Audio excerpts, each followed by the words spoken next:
You've got two conspirators here, the operator of your business who only has 3 years remaining on the lease, and this distributor and broker who's shall remain nameless, who's trying to sell this business to another unsuspecting individual.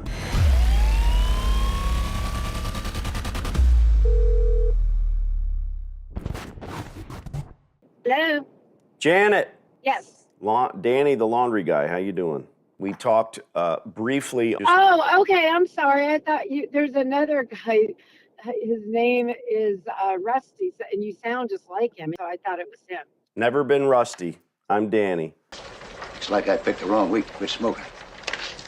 The coin laundromat guy.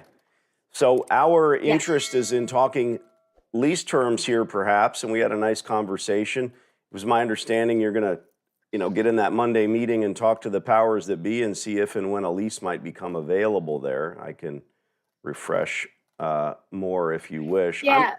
Okay. Yeah. So I did talk to the landlord, and the landlord was like, "Yeah, no, they have 3 years left on the term. I have no desire to try to do anything beforehand."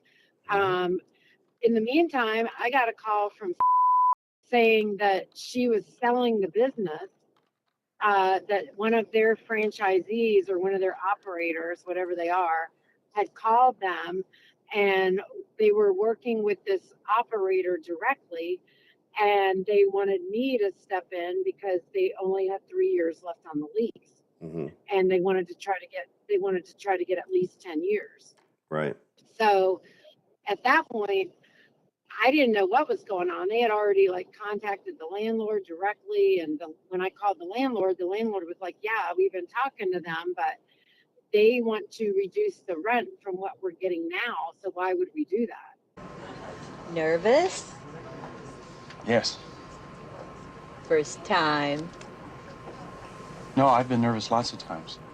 Right. And so that's at that point, she said, "Yeah, you don't need to worry about it. Our renewal people are working with her." So again, this guy went kind of direct to the landlord, so I'm kind of out of it. And he went directly, I guess, through the tenant that's selling it. Right. Looks like I picked the wrong week to quit drinking. Let me And I have no idea what she's selling it for. No, let me explain just a tiny bit further. This is a distributor who sells laundry equipment and a broker who sells laundromats. You get that, right? Right, but they're not involved in that. Supposedly she was selling it directly, and one of their operators bought it. I know. Or was trying to buy it. I Yeah. understand. I'm just trying to explain what's going on to you. So, first and foremost, this business, I have no intention of making any attempt to purchase it because it is failing. It has 30-year-old equipment. It has poor procedures.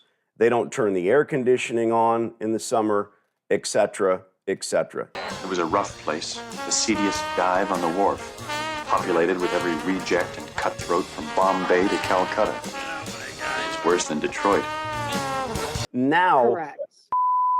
they sell equipment. So what has done is connected with your tenant, the laundry operator.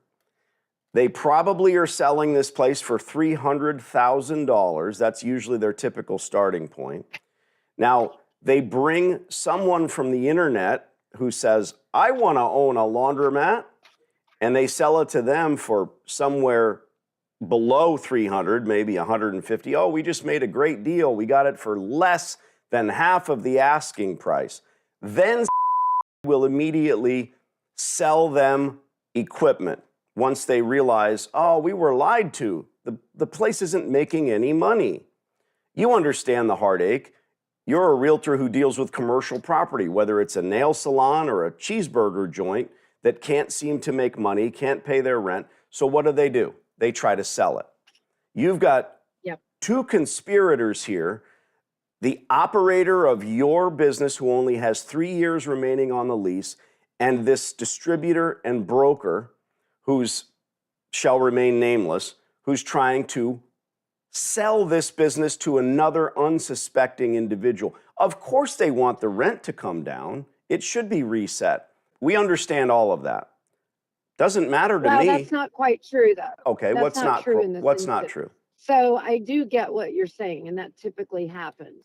But in this particular case, one of clients found her ad directly on some publication and went to her direct. Right, So the internet. they're a little upset that they're not even getting a fee on it as far as brokering the sale. So what part of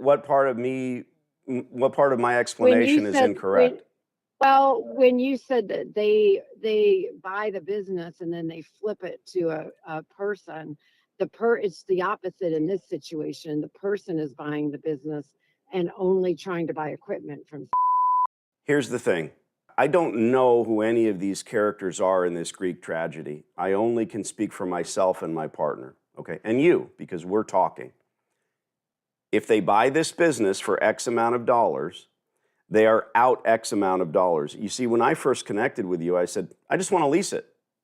And maybe we're 3 years away from a potential lease, okay? Let's pretend that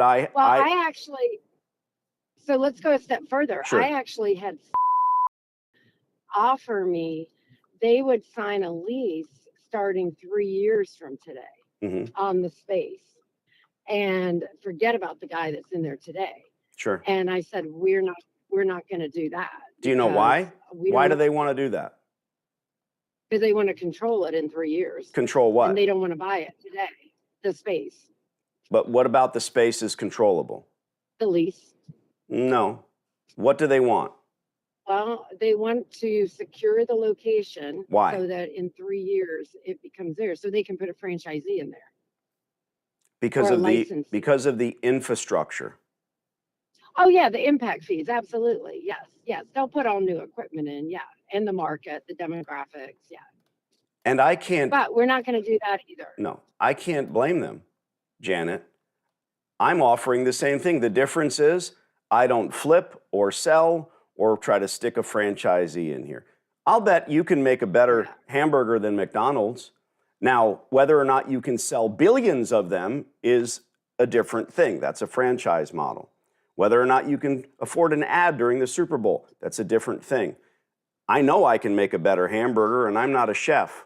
The point being, I run exquisite laundries. Maybe we're 3 years away from a conversation. I don't mind taking the time to explain to someone like you exactly what I'm doing, how I'm doing it, and why I do it. That's my interest. My partner and I would be your guarantors. If you do anything with this company, they're just going to stick it with this operator, that operator, and the other. What they do is resell equipment over and over. You get it. You're a smart gal. You understand that. Absolutely. Yep. All right, well, maybe we're 3 years away from anything changing. Save my number. I sent you an email. You got my email? I did. And so Good. I actually have to reach out to because I legitimately, right before you called me, somebody called me that's opening one, and I had the exact same conversation. And so I told him that I would check with the landlord because the thing is they have a dry cleaning space that comes with it too. So you got to take, right now she said you have to take both or nothing, the seller of the business. And so one of the spaces is paying like $26 a square foot. The other is paying $24. And I guess this new franchisee or whatever we call him, he offered them $22. So the landlord's like, why would I take less rent for 3 years than I'm getting today? And Yeah, I got that. 10-year lease. What's happening here is you're not dealing with operators. You're dealing with wannabe potential laundry people. And they come in, they churn through, and they dump the place. That's what your current operator's doing. I wouldn't ever allow my lease to end up being only 3 years remaining. That's not enough runway to run a business. I know. I was Right. like, I said if she's using a business broker, they've led her in the wrong direction because she could have asked for an extension. And that's And what the then- brand new potential operators are doing. Whether you know it or not, there's a lot of fervor on the internet right now about buying laundromats. Well, in my opinion, which is very learned, I've done this 36 times. Don't buy one. That's all. and that's my interest. Yeah. Good. Yep. Check they're my eventually gonna come email. open. Let us know if anything changes. We'll keep an eye on it for you. Thanks, Janet. I will do it. Bye-bye. Alrighty, thank you. She likes to talk.